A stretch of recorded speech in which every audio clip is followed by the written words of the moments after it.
Just to welcome everybody again to this Black History Month meeting for South Yorkshire, but organised through Rotherham Stamp to Racism, Rotherham TUC, Rotherham Creative Network and Artful Make It Happen, plus lots of other people who've been supporting it. So my name's Phil Turner, I'm a Secretary of the TUC and convener of Stamp to Racism.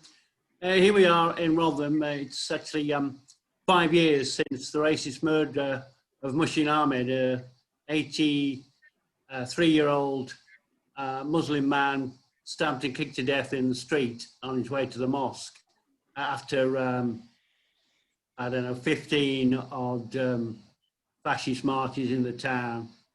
And I think we couldn't illustrate more why we have to fight racism and we have to learn from our history, working class history. And tonight, which is the day before the Stamp to Racism International Conference over Saturday and Sunday, we're really pleased to have Hassan Mahamdallie, the author, amongst many other credits to his bow, the author of Black British Rebels, Figures from Working Class History. So Hassan will be speaking for around about half an hour, and then there'll be plenty of time for questions or contributions and the discussion. And we will be taking a comfort break, you'll be pleased to know, at some point around about 8 o'clock. So I'm going to hand over now to Hass to introduce tonight's meeting. We're really excited, and big welcome to Hass. Thanks, Phil. Thanks, everybody. Can you hear me? Great. Good. What I'm going to attempt to do in the next 30 minutes is just to touch on or to uncover and to describe an unbroken thread in British working class history that starts at the end of, well, it starts in the 1970s and it goes all the way back for over 300 years. And it's an unbroken thread of what I called Black British rebels. In fact, they're people from all over the world who happen to arrive on these islands through different circumstances, lots of different circumstances. And just the fact of that is interesting in itself, because British capitalism from the start all the way through to now is a brutal, merciless beast in the way that it's enslaved, oppressed, and exploited different groups of people. I mean, if you read Karl Marx's Capital, Volume 1, to begin with, he talks about this process by which British capitalism fueled itself through slavery, the profits from slavery, and also from clearing peasants off the land in this country and forcing them into the cities to work in the factories. And actually, one of the most descriptive passages in Capital Volume 1 is actually the Highland clearances, clearing people off the land in the Highlands of Scotland and pushing them into starvation, basically. And that's the way to clear the land. That was happening all over this island, to clear the land and push people into the towns and to be the workers for early capitalism. At the same time, as Karl Marx says, they were literally hunting black skins in Africa to use them as to transport them, to kidnap, transport them, and use them as slave labor. So British capitalism has been a brutal beast in a way. It's exploited and oppressed and enslaved different groups of people, but it's also kind of pulled us together. And because and over the centuries, it's pulled us together from all sorts of different places, as I've said. But I want to start in reverse order, if I might. I want to start with the 1970s and then go back. And I want to start with a woman called Jayben Besai. Now, Jayben Besai was born in 1933. She was of East African Indian extraction. In other words, she was a group of Indians who'd been transported to the east coast of Africa, first to build the railways and then to be part of the economy in British-ruled colonial East Africa. the Indians were then expelled after independence in the 1960s and 1970s. Some of them had British passports, including Mrs. Desai, and they ended up here. And she ended up in West London, in a small community of East African Indians, Gujaratis by extraction, in northwest London.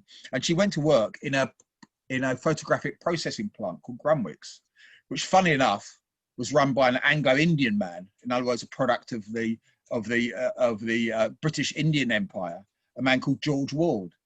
And if you're old enough, you know in those days, if you shot some film, you put it in a little prepaid envelope and it got sent off and it got processed. And Mrs. Desai and a group of other women workers like herself from Indian extraction and young men also, labouring Indian men, were working in this sweatshop, because that's really what it was. It had actually no union recognition. The workers were treated terribly. If you're pregnant, you couldn't get up to go to the toilet or go for a doctor's appointment. It was a rule of fear. It was a rule of fear. But gradually, I talk about the mid-1970s. In 1976, a group of the workers inside that factory decided to stand up, and they went to a local trade union and asked to be recognised as trade unionists. They wanted to be trade unionists. They understood to be a trade unionist would give you protection. And Mrs. Desai was one of those. And when she came to a confrontation with her supervisor, this is what she said. They're quite famous words. I'll read it for you. What you're running here, it's not a factory, it's a zoo. But in a zoo, there are many types of animals. Some are monkeys who dance on your fingertips. Others are lions who can bite your head off. We are the lions, Mr. Manager. And with that, she walked out of the factory, took as many people with her, and the massive dispute for trade union recognition at Grunwicks began. And it turned into a massive national struggle. And it was a national struggle at the end of the 1970s. We had a Labour government, the tail end of the Labour government. Soon to come was the Thatcher government. And this was a massive trade union struggle. But it was also a struggle for workers like Jayben Besai and her co-workers for recognition in the eyes of the trade union movement. Because it hadn't always been the case that the trade union movement had welcomed migrant, foreign, black or brown workers.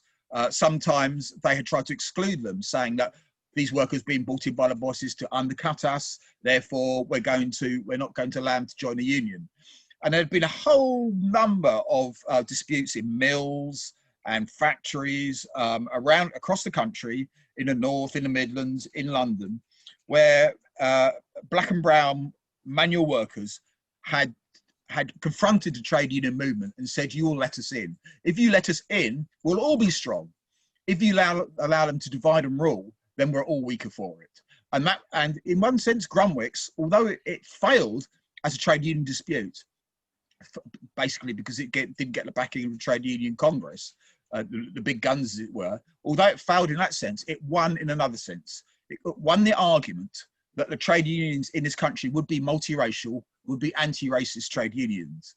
That was not something that just happened overnight. That happened because of people like Jayben Besai and her comrades and all the other people that come before. And now, really, when we look at the trade unions, we see whatever faults of them are, we see at least around a question of race and discrimination. Trade unions are a progressive force in society. Let's put it that way. So I'm going to ask Tash if she can just play a tiny little slice of video. There's no sound to it. It's some archive video, but it shows you what Grunwicks was like at the time.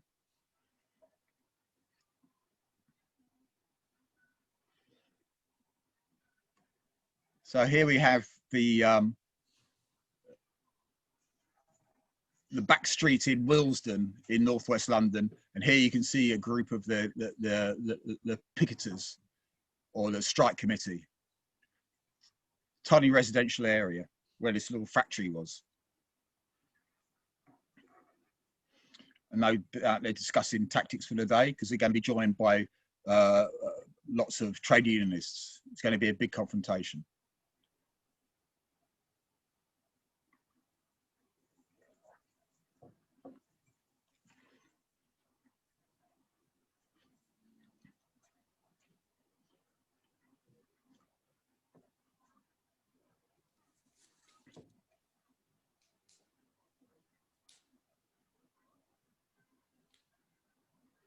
Yeah, it's running a bit slow for some reason, but never mind.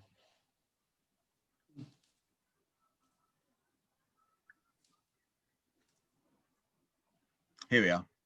So here we have the pickets at one end of the street. And at the end of the street, we have the mass ranks of the Metropolitan Police who are trying to stop the picketers getting to the factory gates and stopping scab workforce coming into the factory.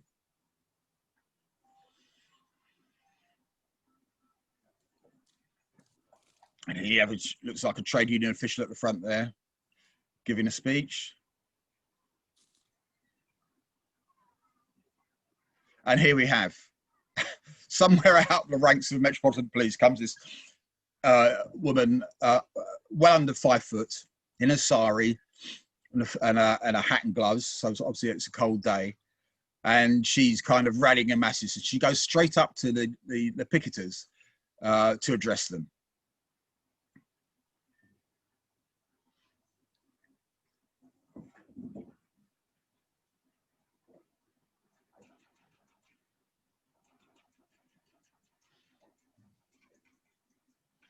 We can't hear what she's saying, but we can see from her stance that she's quite confident and maybe used to addressing large groups of people. And there she is walking away, putting a fist up in the air, surrounded by fellow members of the strike committee, a megaphone in her hand, going completely fiercely up to the ranks of the Metropolitan Police.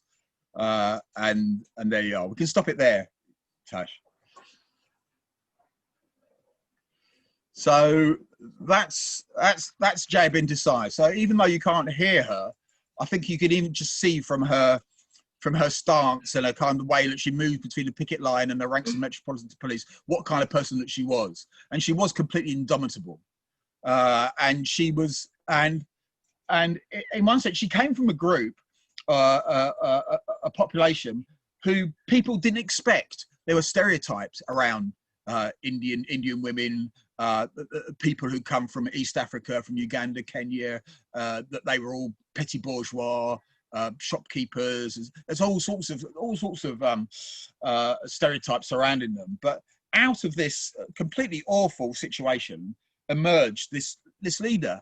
And this is one thing I want to emphasize, is you can't say that Jayben Besai is a sideshow in British working class history.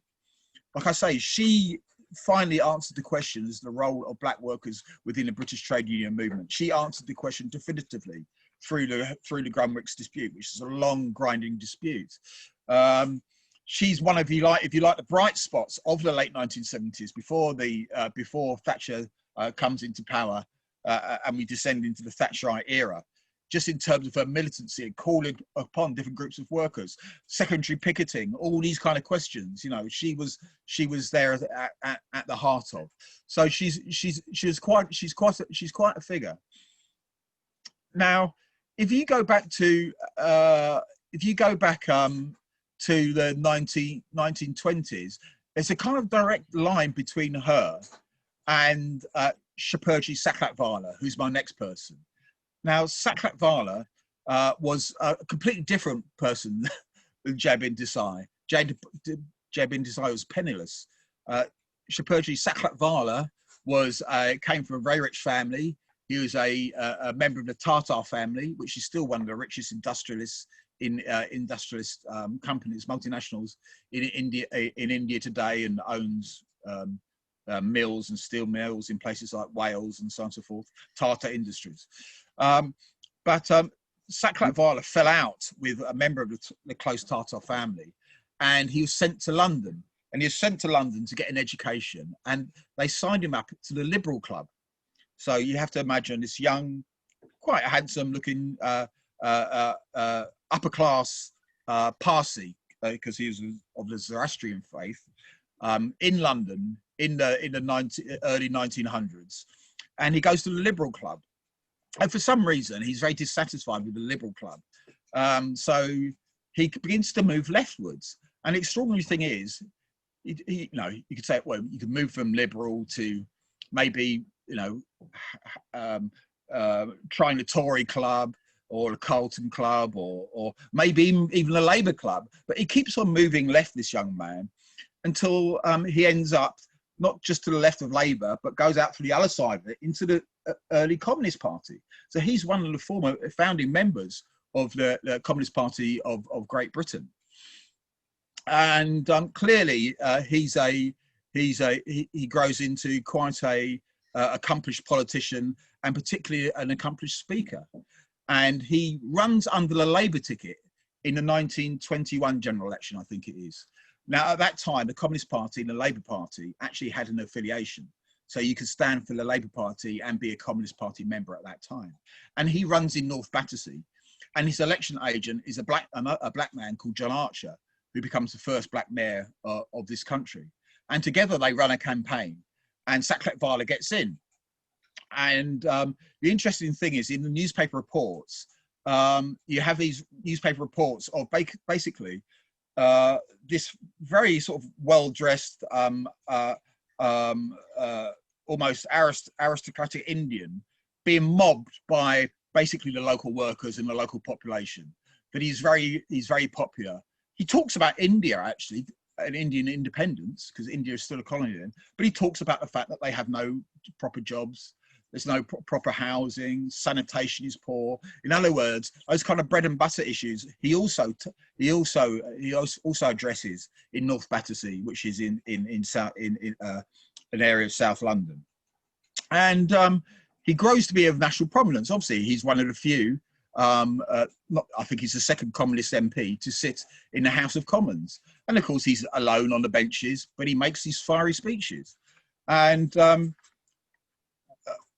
I think we might have a photo of Saklatrala in our file if Tash can get it up. But one thing about him is he's completely uncompromising.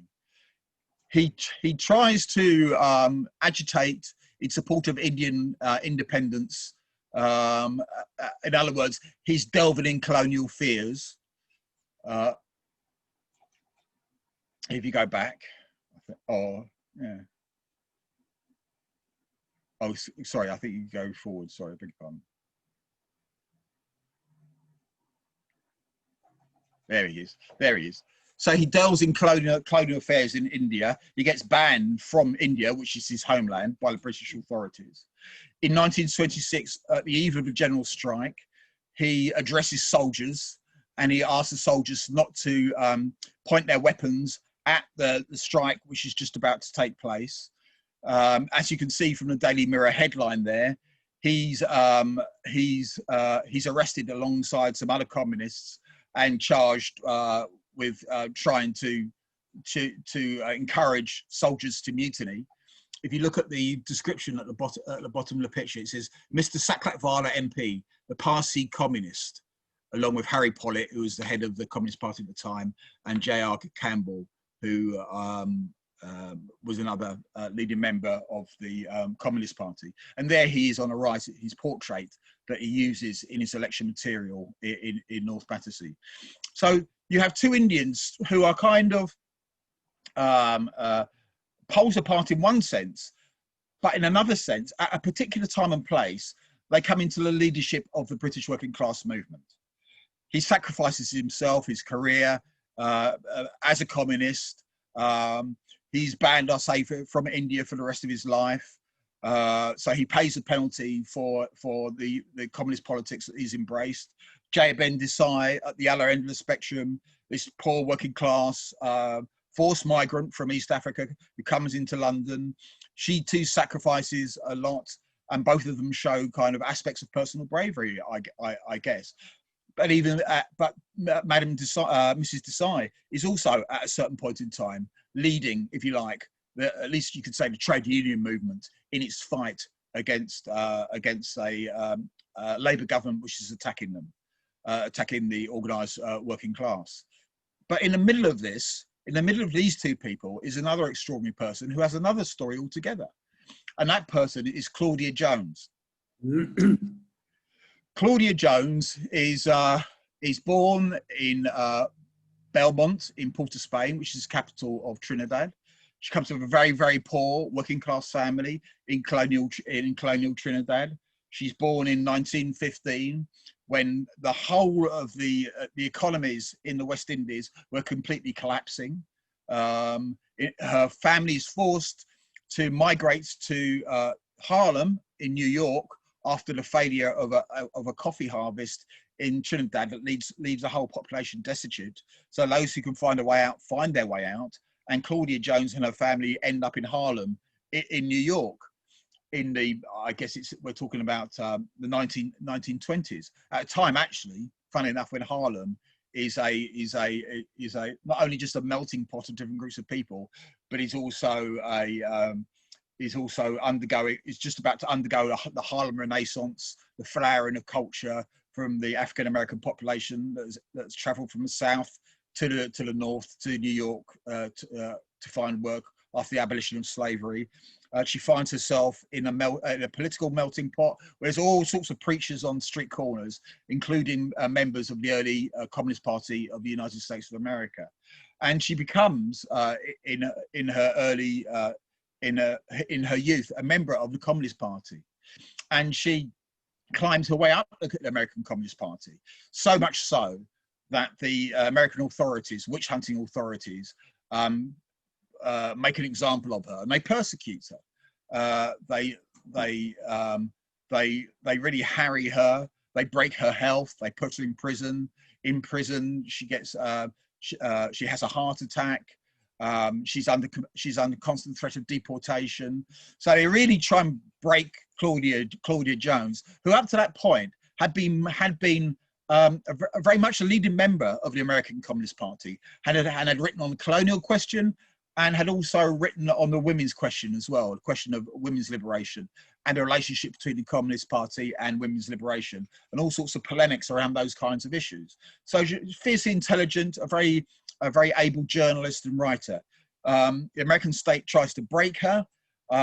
She's prosecuted and then jailed for over a year in a state penitentiary, and then she's deported. Now, she should, I guess, have been deported back to Trinidad, which was the place of her birth. But the British authorities, not for the first time and not for the last time, said to the Americans, we're not taking her. She's a troublemaker. Why are we going to let Claudia Jones back into Trinidad? We've got our own problems with radicals here. We don't need another one, thank you very much. So the Americans ask her, where does she want to go? And the only other place that she can think of is Britain. And that's kind of where she ends up. And she ends up in Britain just after World War II. And finds herself somewhere to live in West London.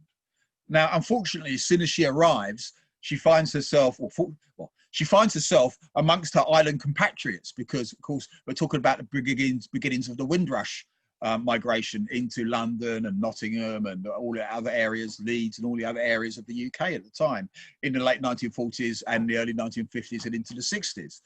And obviously a small population of West Indians begins to try and make their lives in Notting Hill, which was a working class slum, which had been a very much an Irish working class slum, had been taken over by racketeering landlords, particularly a man called Peter Rackman, who's very interesting. I can't really go into him, but anyway, he owned a lot of the houses and he stuffed kind of families into those houses to make as much money out of them as he could. These are houses in Notting Hill, by the way, which are now going for £4 or £5 million each. At the time, they were squatted post-war shells, as it were, in West London. And then out of that, you have the murder of a young Antiguan carpenter. With a rise of fascist agitation in Notting Hill, the young Antiguan carpenter is a man called Kelso Cochrane, and he's a Stephen Lawrence of his time, because he was stabbed walking home from work jumped by a group of young fascist-inspired racists. They stabbed him to death, and they stabbed him and left him there to bleed to death. Everyone knew who they were, yet they were never brought to account. Even now, people know the names of the men who killed Kelso Cochrane. It's very, very much like, in some ways, the Stephen Lawrence case of its time, a precursor, if you like. And the murder of Kelso Cochrane, the invasion of fascist organisations, including Oswald Mosley, who was fresh out of being interned as an enemy during World War II. Oswald Mosley and other fascist organisations root themselves in Notting Hill to agitate against the West Indians. Claudia Jones finds herself in this maelstrom. And the West Indian population is feeling very small, very vulnerable, very battered, as it were, and down in spirits. And she founds a newspaper called the West Indian Gazette, which is the first African Caribbean Gazette newspaper in this country. She continues her journalism, but she also uses what connections she has to try and turn around, if you like, the mood of the local population. And that's really the beginnings of the Notting Hill Carnival. So she gets together a group of people who have some connections with the BBC, because there's some African Caribbean writers who are working in the BBC World Service. People like Andrew Salkey and Sam Selvon and all these kind of novelists, they're all working in the BBC. And she gets together basically a kind of an evening event, a parade in St Pancras Town Hall, which is right opposite King's Cross Station in 1959. And that is the first West Indian Notting Hill Carnival, as it were. And she writes in the introduction to the programme, I'm hoping that this will bring people together, will raise people's spirits, and will be part of us setting ourselves back on the road to becoming a proud people within the British population. So, you know, it sounds like a small thing, but really it was something that not only kind of sparked a revival, if you like, in West Indian spirits in that part of the town, but also turned into, at the end of the day, the biggest street carnival in Europe. One which, when it's held today, just reminds you about how much London has changed since that time. And when all those people congregate in Notting Hill in West London and march and dance and drink and whatever it is there, and sometimes fight the police, it has to be said, in some famous confrontations with racist Metropolitan Police, particularly in the 1970s, they're kind of saying, we are here and we're here to stay. And that actually we're all together. And this is what we want Britain to be like. That's what's so astounding about that. And really it comes out of a tragedy, out of a murder. But it takes someone like Claudia Jones to seize the opportunity, because she's a very political figure. And she knows, you know, even if I could just do a small thing, that small thing might make a difference. And she was right. Now, her health is broken, and she dies actually very young. And if you go to Karl Marx's grave in Highgate Cemetery, you'll find that the person who's interred next to him is actually Claudia Jones. And that kind of shows you how pivotal, how influential, and obviously how revered and respected she was as a political figure on a whole number of different levels. So Claudia Jones, a very complicated, very impressive life, and one which has left us a legacy which has been part of the change that has made our country what it is today. The country which the Tories and the racists would like to roll back, certainly. But what we have is partly because of people like Claudia Jones and all the people surrounding her. Now, if you think that you couldn't get a bigger leaders of working class movements like Claudia Jones or Jayben Besai or Saklatrala, you'd be wrong. Because here we are, and here's a picture, and here's a demonstration of William Cuffay. William Cuffay, the son of a freed slave and a white working class woman from Kent. He's born in Medway in Kent in 1788, when, remember, slavery is still legal in the West Indies and in the New World, as it were, the colonies of the New World. He becomes a journeyman tailor, which is about the poorest profession you could have at that time. It's like a piece, you know, you get like a rag trade kind of person. He is sat by his employer, and he gets so upset about it that he joins a trade union, and then he joins the Chartist movement, which is agitating for democratic rights for all workers in this country, a mass movement that had two wings, a very radical wing and then a kind of parliamentary wing. But whichever wing you're talking about, as a whole, the Chartists were a huge mass working class movement that at certain points were on the verge of insurrection in places like South Wales and Newcastle and London, and were considered to be a revolutionary threat to British capitalism and the British state. An absolutely huge movement for radical change. And William Cuffay finds himself at the head of the London Chartist, so much so that the bourgeois press call the London Chartists the black man and his party. Now they're trying to say it as though that's a terrible thing, but of course all the London Chartists took that as a badge of honour, as it were, and that the London Chartists were the black man and his party showed how unique they were.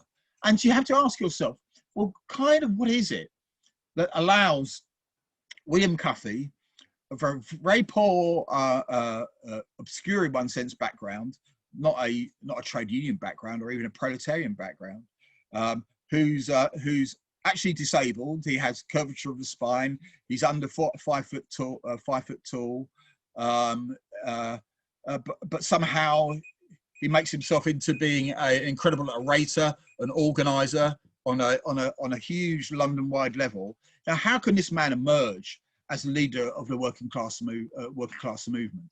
And I think you have to say, I mean, we can talk about this, but whatever reason you say, you have to say that's pretty unique.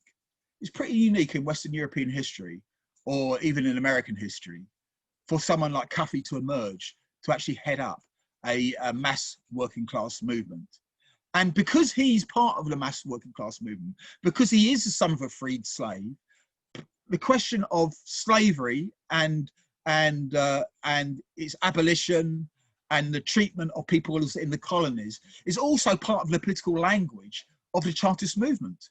In actual fact, to be honest, the biggest foreign policy, if you like, issue for the Chartists, because it wasn't just about the vote, and it wasn't just about the vote and democratic and some democratic reforms. It's also about the question of Ireland, which of course was British capitalism's oldest colony. The Irish question was very, very big at the time around the Chartists and the period after that as well. Very, very big. In actual fact, you know, the Irish, in other words, liberating the Irish from the British was one of the key questions. So you can see even then how political the Chartists were. They, you know, if you just level them down to the 5 points on the Charter, right of men to vote, reforms of parliamentary parliament to make it more democratic and accountable, etc., etc., etc. It doesn't really capture actually how political the movement was, which is why it was seen to be such a threat to the British state. And that demonstration there is 1848 in Kennington Common in South London. And that's the London Chartist, called by William Cuffay and the organising team. And you can see it's a very, very big demonstration. It's come from all over London. You can see a flag there. 2 may have come from North London, 3 may have come from East London, whatever it might be. They all gather in Kennington Common and they intend to march over the bridge to Parliament. Now, the King and Parliament decide that they're going to arm themselves. So the ruling class arm themselves to stop that demonstration reaching Parliament. And they do stop it because at the end of the day, the Chartists the Chartist leadership are afraid of what might happen, what they might lead their people into if they cross that bridge or try and cross that bridge, given the fact that the British state has completely made London into an armed camp. And with the retreat of that demonstration, which doesn't cross the bridge, if you like, the Chartist movement in London begins to disintegrate, and Cuffay is caught up in a conspiracy to assassinate members of Parliament. We think it probably was a conspiracy cooked up by an agent provocateur, but nonetheless, he's caught up in it somehow, and he's put on trial. He's found guilty. He's completely excoriated by the bourgeois press. He's lauded by the Chartists. He's then transported to Tasmania, and that's where we lose sight of him. And when I did my original research, that's where I lost sight of William Cuffay. But then after I published my first edition of my book, I found out that in actual fact, he had another stage to his life after he'd been transported to Tasmania. And that in Hobart, the capital of Tasmania, he became an agitator for workers' rights, for workers to have more rights, for the employers or masters to have less rights, to punish those under them. It was called the Masters and Servants Act, which gives you kind of an idea about what the kind of setup was in that penal colony as it was. And he was an extremely popular figure over in Tasmania. He agitates all his life. He's well known as a speaker. He's well respected. Even when his health breaks down and he's sent into a sanatorium where he dies, even the nurse who's looking after him puts in his notes, and I paraphrase, Mr. Cuffay is a very quiet man, but he's very well spoken. He spends most of his day reading, quite a kind of, understated kind of respect to the man, as it were. And when Cuffay dies, the headline in the local Hobart newspaper is working class celebrity dies. So in other words, and you can't really think about it, he came from such adverse circumstances. He becomes leader at one point of a mass movement which is challenging the British state. He pays the price for it and is transported for the rest of his life. And then he picks up the pieces over in a godforsaken island in the penal colony in Tasmania and kind of does it all over again. And that's the kind of, those are, that's what I found extraordinary about Cuffay. Now I'm gonna end there without touching on two of the other people that I wrote about in the book, one is Robert Wedderburn, who's an agitator from Recency London, and Equiano, who wrote a very famous anti-slavery tract, his autobiography. But I think even with those four that I've touched upon, you can see that we have a unique history. That history shows that there's something about the organised working class, the most political edge, if you like, of the working class movement as it develops in this country. It contains within it a black leadership, partly, as I say, because of the circumstances of British capitalism and the way it's kind of thrown us all together, as well as also try to pull us apart at the same time. Oppression, exploitation, enslavement. Yeah, we're all on the deck of the same ship, under the Captain Ahab, the Captain Ahab. Yeah, we're all on the deck of that ship, and you can see out of that emerge not marginal figures, not figures who are, although that would be enough, concerned with black liberation, but figures who kind of take aspects of black liberation, the politics of black liberation or emancipation, into the British working class movement. And for me, that's something to talk about. That's something to celebrate. That's something to find out more about. That's something to tell other people about. Thank you.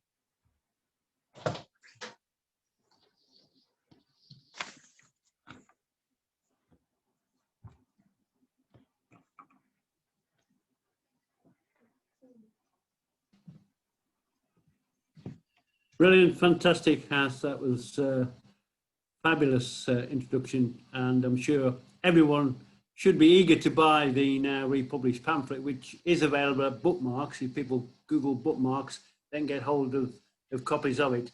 And it's great to see those the footage from Grunwick's. Not seen that, I don't think, before, actually. And I was there 2 or 3 times during the Grunwick strike, particularly on the day when 10,000 Yorkshire miners, led by Arthur Scargill, joined the picket line and actually stopped the scab vehicles going in for several hours. So that was bringing back a lot of memories from when I was much younger. Anyway, that was fabulous. What I want to do now is just to call on Yasmin Plews, who's one of the people who are keeping that fighting legacy going in terms of Black Lives Matter, and in particular, weekly Take the Knee protests in Sheffield. So I'm going to ask Yasmin to say a few words, and then probably we can take a break while people think of maybe questions or anything else they would like to ask, and we'll sort of have a 5-minute break. So Yasmin Plews, if you could be unmuted. Can you hear me? Can you hear me? Yeah, cool. Hi, thank you for asking me, Phil, to say a few words.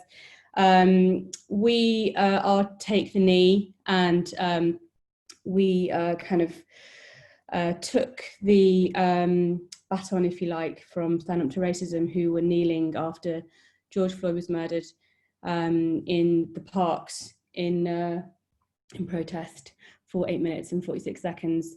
We then decided to take it to other areas of Sheffield, all over Sheffield, and kind of take it on tour every week. Every Wednesday at 6, we kneel in different places, just to keep the momentum going and show people that this is actually an anti-racist movement. This is a civil rights movement. This is a worldwide movement, and this is not going to go away.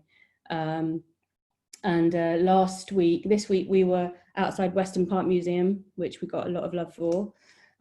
Before that, we were in Ecclesall Road, and there was about 30 of us actually on that day, which was actually amazing. Before that, we were on the moor, and we have a Facebook page, and I think Colette took a video of that, and it was really moving, Neil, actually, because when we got home, we heard about the Breonna Taylor awful, horrible disaster that happened, and it was kind of like it was just really sad. It was just a really sad day, but it just means that it will keep us going, and it will make us stronger. And despite the pandemic, we're still allowed to protest. We will protest every week until we're not allowed to protest. I also want to talk about what Stand Up to Racism have been doing. Stand Up to Racism raised over £2,000 for refugees, and I've got just a message here from Maxine, who basically said that they continue to support refugees. They have drafted a letter to employers asking them to look at their equality, diversity and inclusion. The Sheffield Race Equality Commission is saying that they will adopt it, which is amazing. We're working with Sheffield Anti-Racist Education to do another young people voice on the 11th of November, which should be amazing. There is a Stand Up for Racism conference, international conference. It'll be addressed by the Greek anti-fascists who prosecuted Golden Dawn. You can join us, and we will put the details up after that. And I think Phil also knows about that one. There are also workshops via Zoom for that, and webinars planned, a full timetable for that. But with the £2,000, we managed to buy 60 weatherproof warm coats, 70 pairs of trainers, loads of boxes, t-shirts, Clippers deodorants, and just things for refugees that they just have not got and cannot afford. So it's an amazing feat by Stand Up to Racism there. We have also been trying to raise money. We have our logo on some hoodies now, which is Take the Knee, with also a power on the back, which are actually proving to be very popular with the kids, which is great. We also have quite a lot of young kids that come every week, which is amazing, actually. My son Noah has told all his schoolmates about it, and there's a lot of 14, 15-year-olds coming and protesting every single week, which is amazing, actually. It just shows that this is something that goes across the board, and this is not black versus white. This is racist versus everyone else, and we won't stop. We will always find a way. We also have, because it's been a Wednesday, a lot of people have been complaining that they were not able to get there on a Wednesday. So we do plan to do a Saturday at some stage, a bit earlier, so that families can come, and so that people who are working in the week can also come to have a space to protest, really, and to kneel. And I think that's about all I have to say, but thank you very much.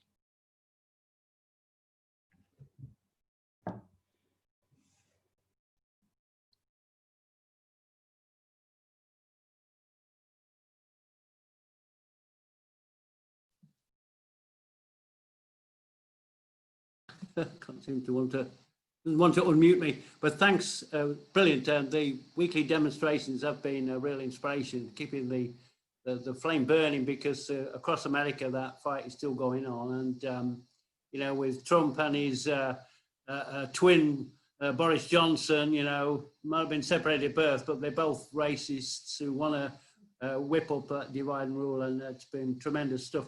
And yes, you're right. We should all be celebrating this week with a fantastic victory in Greece of the jailing of the fascist Golden Dawn, you know, for many, many years. So that's brilliant. And we should be inspired to keep up the fight, definitely. So if we take a 5-minute break now till 8 o'clock, and we'll see what questions people have got. Is that okay, everybody? Everybody happy with that? Good. Cheers. Thanks again. See you in a bit.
Welcome back, everybody.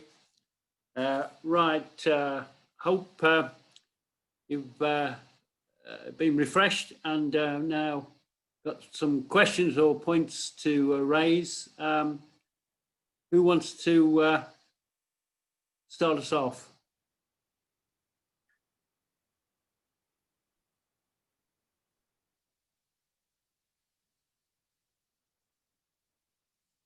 Okay, see Simon Murch.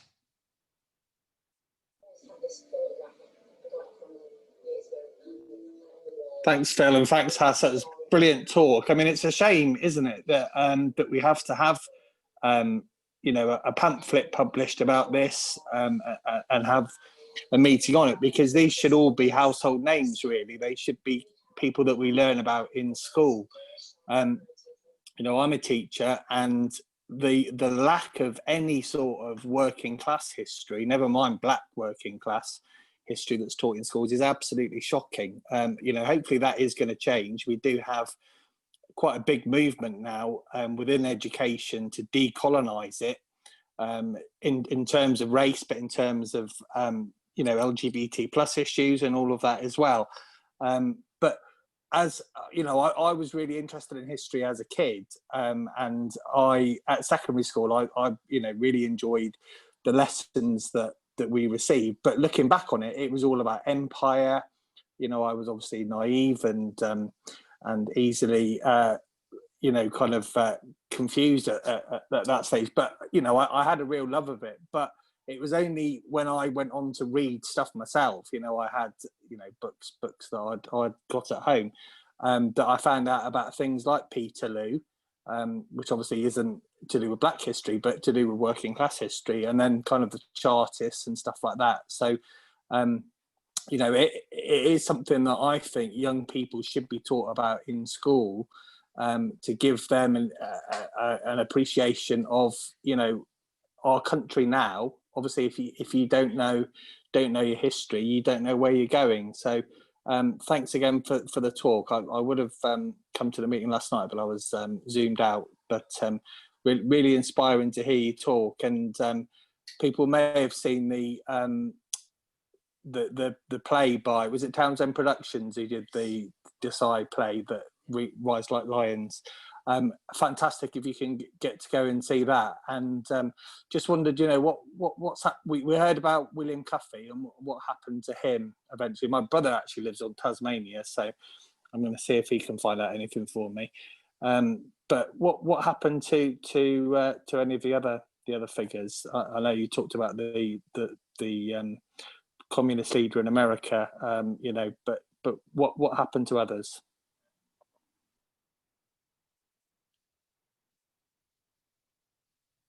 Anyone else want to come in, or I'll ask if he wants to come back on that question.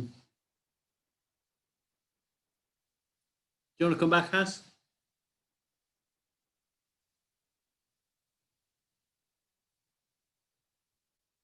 Can't hear him at the moment.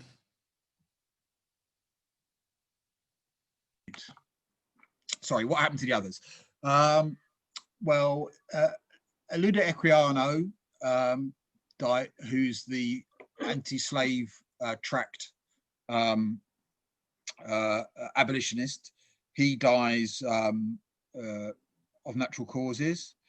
Robert Wedderburn dies of natural causes, but also he's the orator from Recency London.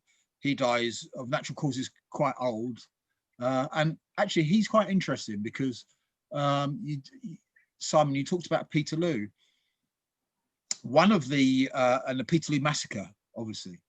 And one of the events that came in reaction to Peterloo was, of course, the Cato Street conspiracy. If people have heard about that, you don't usually get taught that either in British history in schools. But the Cato Street conspiracy was conspiracy, again, probably riddled with police spies, so it's difficult to know, you know, and agent provocateurs, so it's difficult to know the origins of it. But basically, it was a plot to kill the cabinet and Lord Liverpool, who was directly responsible for the Peterloo massacre in 1820.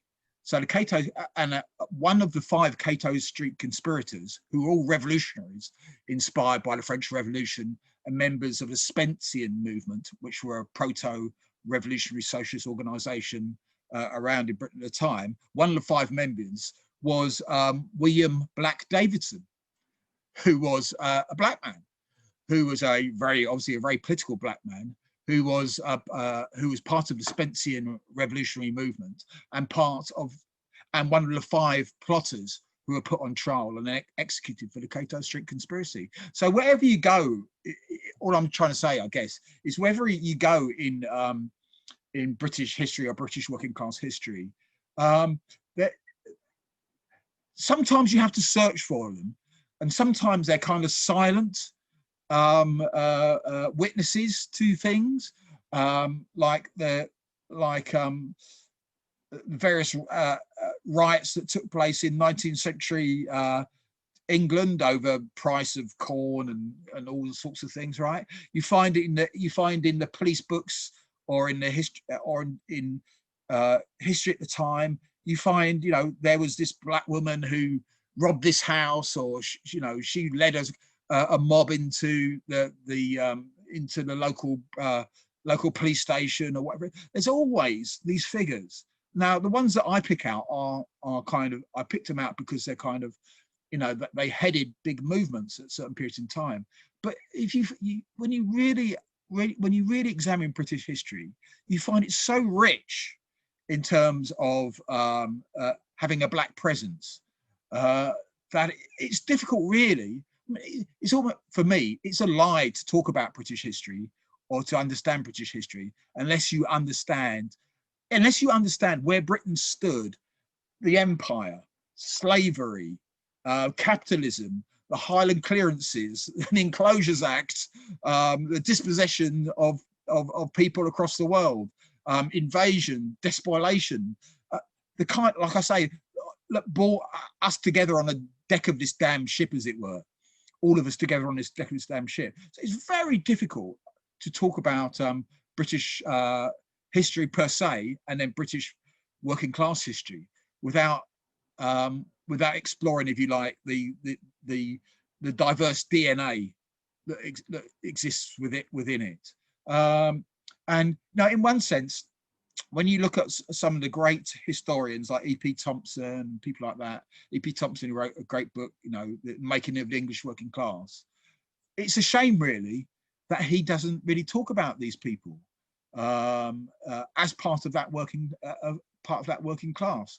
Because, to be honest, to be dispossessed from your land due to the Highland Clearances, and then to be forced down to Glasgow to work in some factory, whatever it was, or to be a dispossessed peasant in another part of the world, perhaps to end up in England for whatever reason it might be. They're not necessarily comparable, but they're similar journeys. Although one's internal, one's external, as it were, they're similar journeys. And, I think we should, if you have a kind of total view of human history, you should be able to understand that human history is made up of these journeys and encounters and comings together, and then circumstances and epochs and struggles and defeats and victories and whatever it might be, So, I think that's partly the problem, isn't it, with the history that's taught in schools, is it's so flat. History is not flat. Human history, human beings are not flat, in terms of where we come from, what we think, who we are, whatever it might be. And of course, and how that the masses that turn the wheels of history build up. But I do think that, compared to France or Holland or any of those Western European countries that also took part in slavery, or if you look at the Americas, which has a very, very different history, so it's not necessarily comparable, there's something unique about our history. That's all I'm trying to say, really. All of these people made great sacrifices, and all of them were known at the time. That's the great thing. we might have forgotten about them, but they were certainly known at the time because they're all well commented upon. I mean, this is one of the tragedies, it seems to me.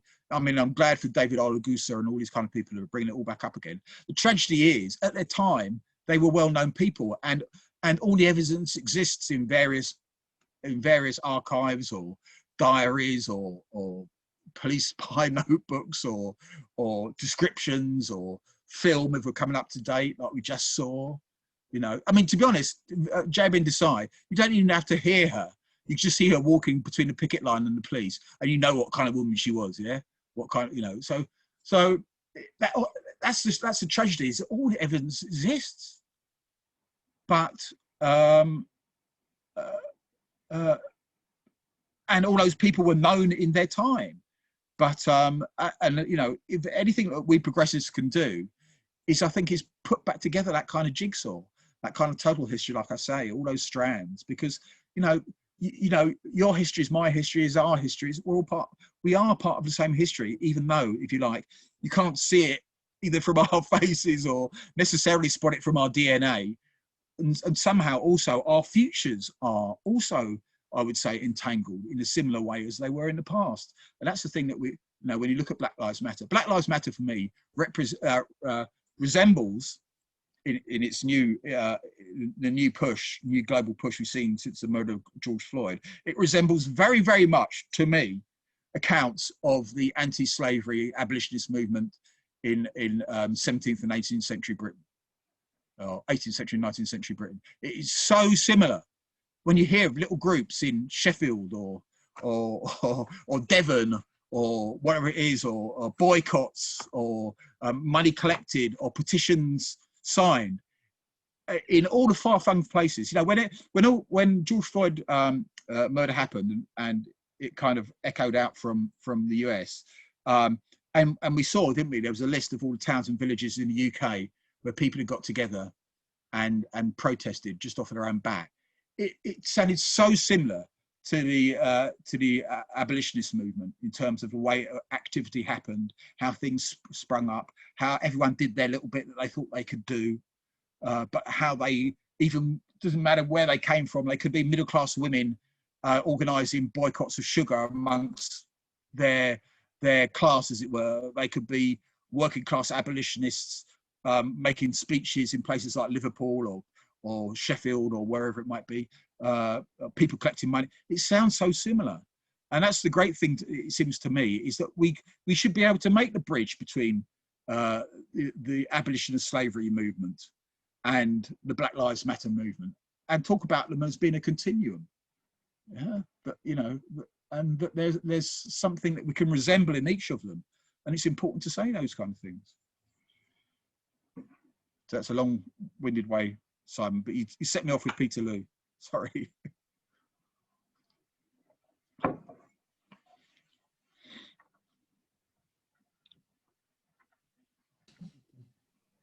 Yeah, brilliant. Yeah, when you get going, so much to say.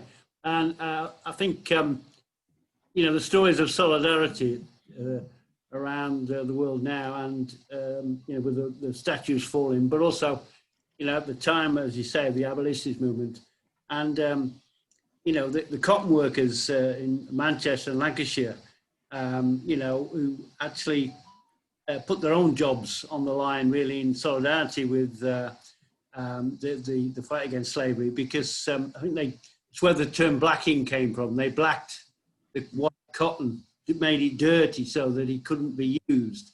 You know, people don't know the history of that word, but it's a fantastic expression of that international solidarity.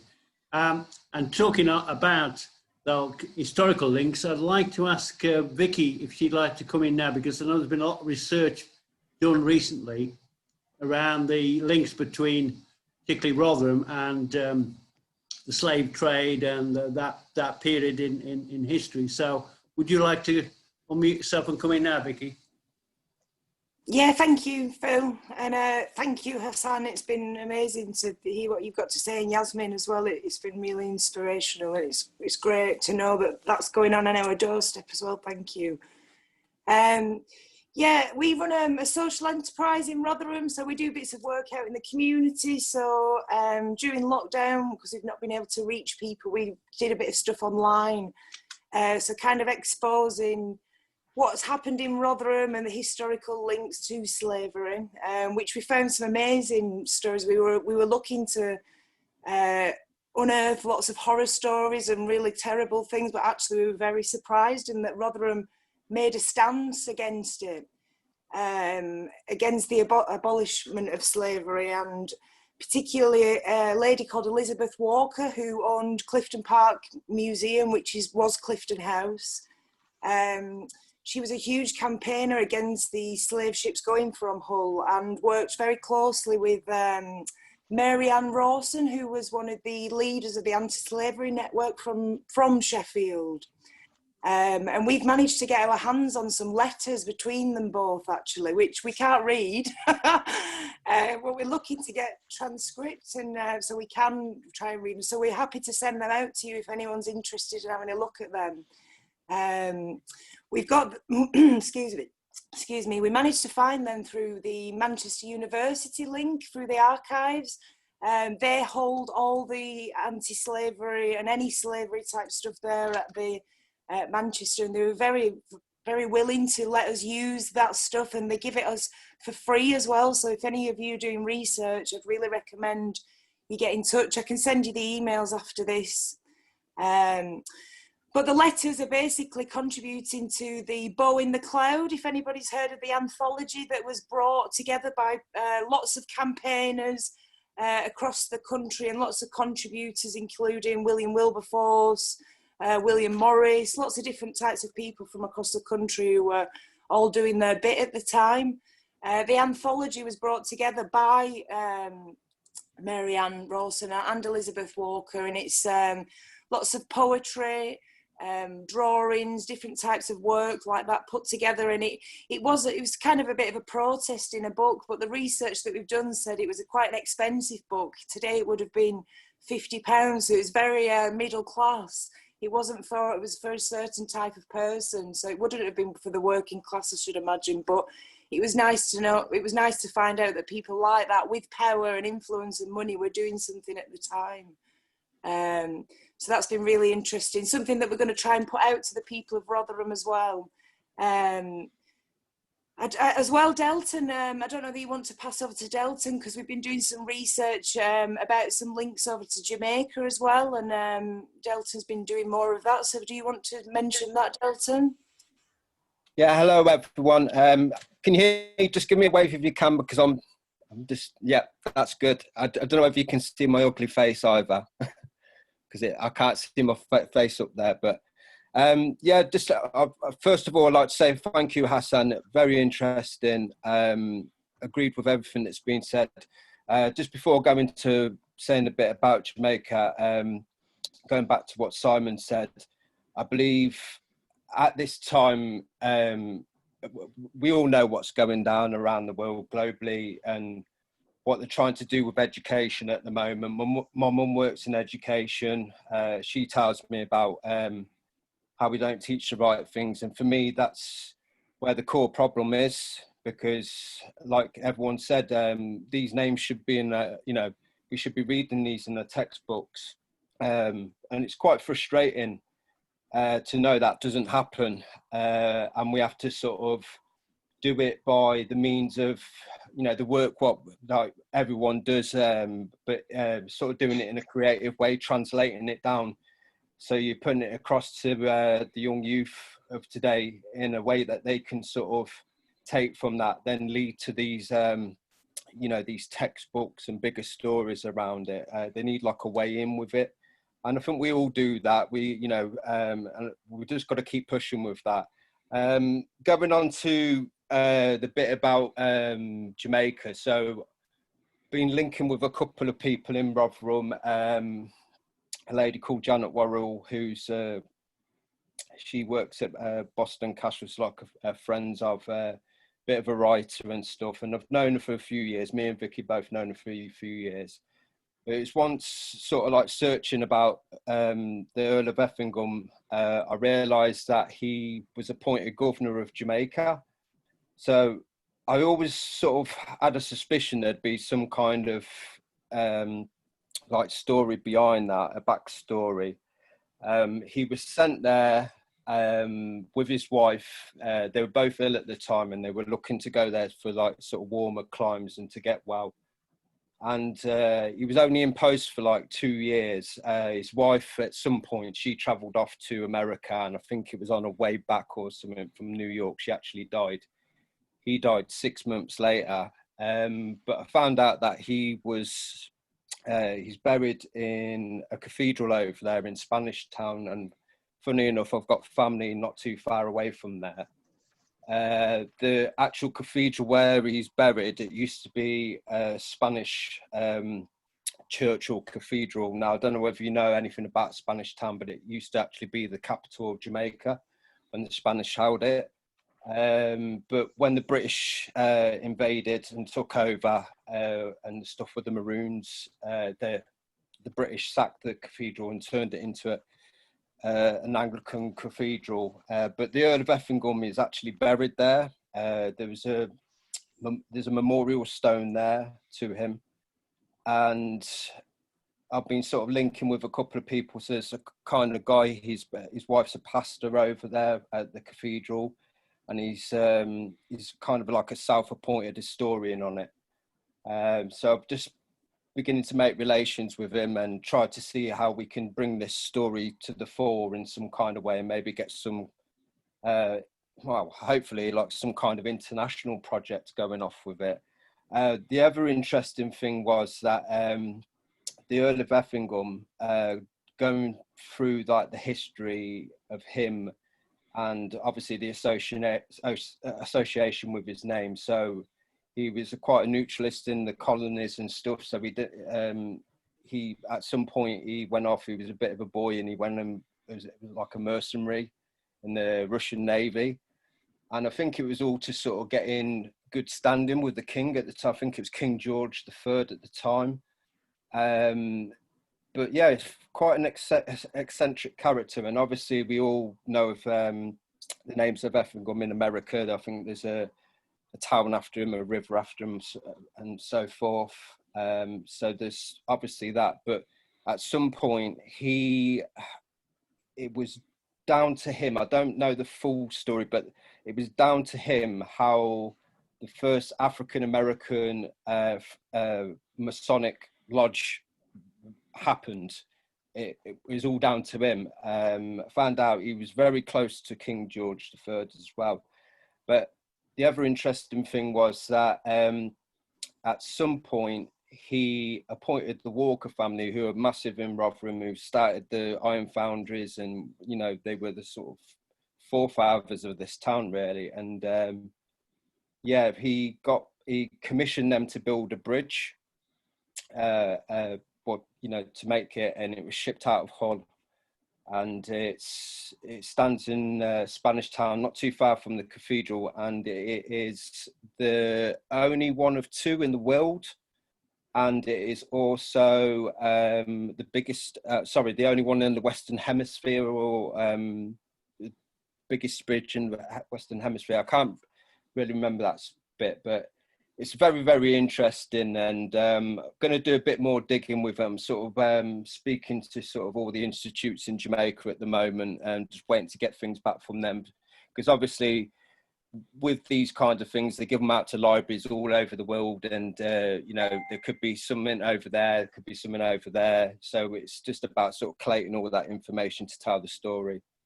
So that's all I've got on it really, but thank you, Hassan, and thank you everyone else.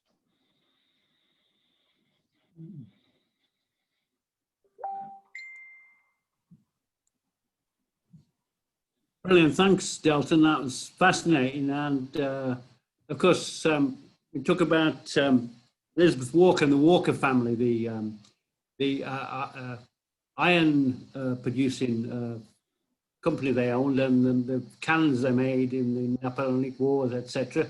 Well, they also had links to Tom Paine, who had thousands of followers in South Yorkshire, and of course he not only lived through one revolution, which would have been quite good for any of us, I think, but two revolutions, the American and the French revolutions, and sadly he didn't see the English or the British Revolution, but he had a fantastic life, and his writing, of course, is extremely influential for until today, really.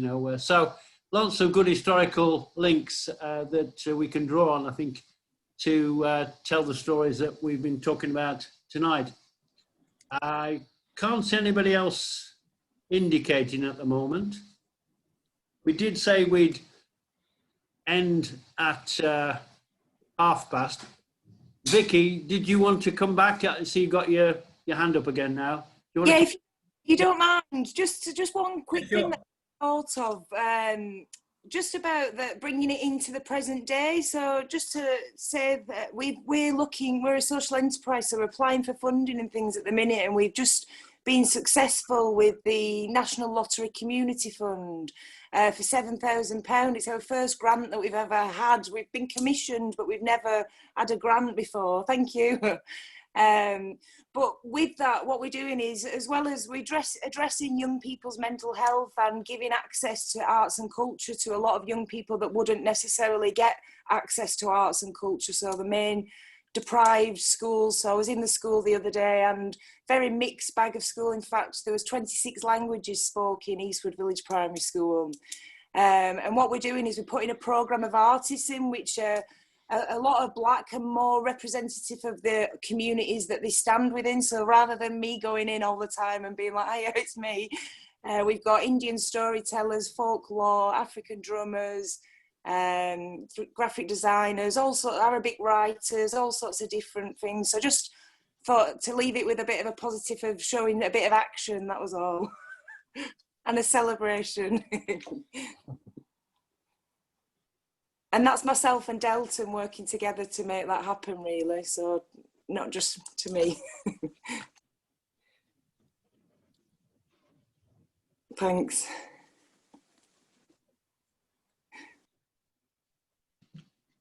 Brilliant, Vicky. Sorry, a bit slow on the unmuting there.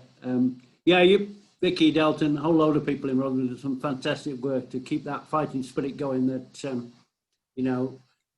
very much remains in terms of, miners' strike was, Rotherham was the centre of that, the steelworkers' strike, Rotherham was the centre of that, and there's a whole new generation of young people who want to get involved in and fight back, and particularly fight against racism, no doubt about that. I'm just going to give Hass a final word now before I close the meeting. So I'll hand back to Hass just to quickly kind of give his closing remarks, and then we'll have a couple of announcements and we'll finish. Okay, so I don't have any closing remarks. Actually, I have a question, really, which is I've been looking at the British Yemeni community in this country, which there's quite a lot written about in terms of the seafarers and their families in South Shields. So there's a book that goes into that, which is around about the turn of the century, and the Yemeni seafarers get into a massive dispute with the employers who tried to blacklist them, basically, and unfortunately, the Seafarers Union goes along with the blacklist to keep the foreign workers out, as they were called, Lascars, as they were called. That was the term for it. And then a lot of the Yemeni seafarers joined National Minority Movement, which was the kind of Communist Party affiliated trade unions, basically. And there were some very, very big fights on the docks in South Shields. Very big, fist fights and whatever for the involving the Yemeni workers trying to exercise their right to work and to be part of a trade union.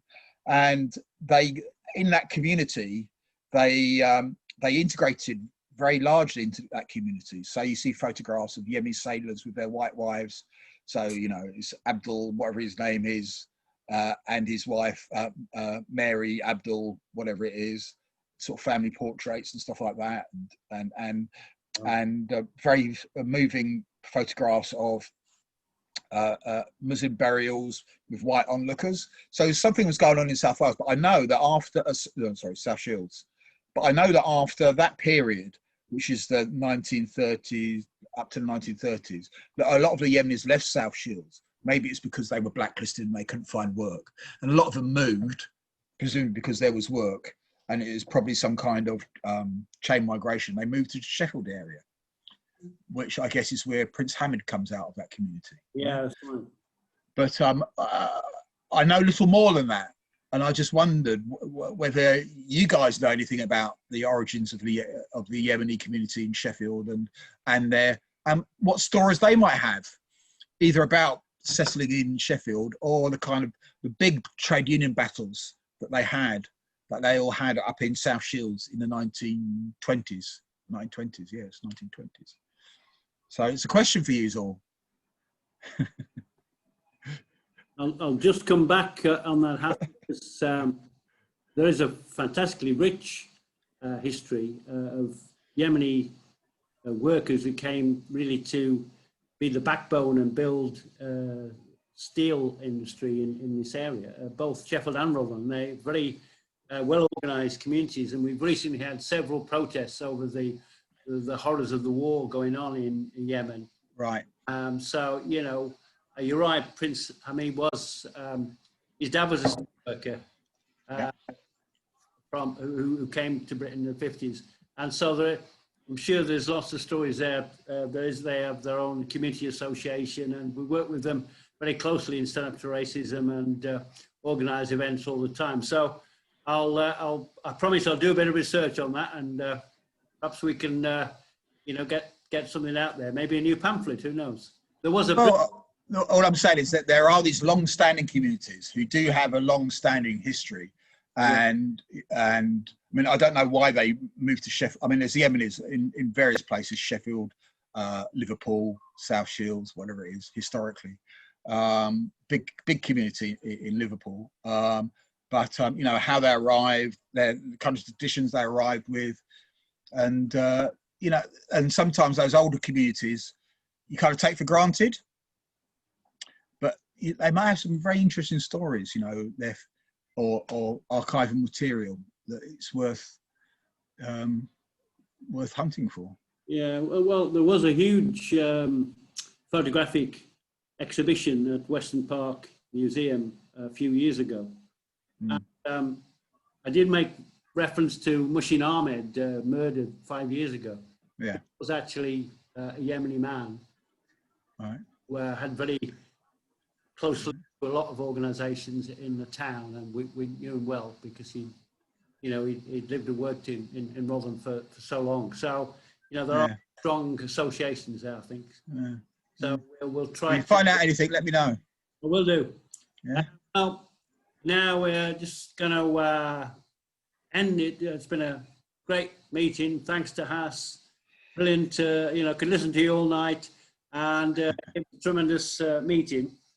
Just to remind people that when we hold these events, there's always a point to it. You know, this should inspire people to get involved. You support the Black Lives Matter movement. Take the knee every Wednesday where you can. We were doing it in Rotherham for, I think, 6 or 8 weeks at Clifton Park. We need to perhaps have a look and see what we can do again. But also, please sign up for the Stand Up to Racism International Conference. He's on tomorrow with a series of workshops. It's all been out there in terms of the timetable, etc.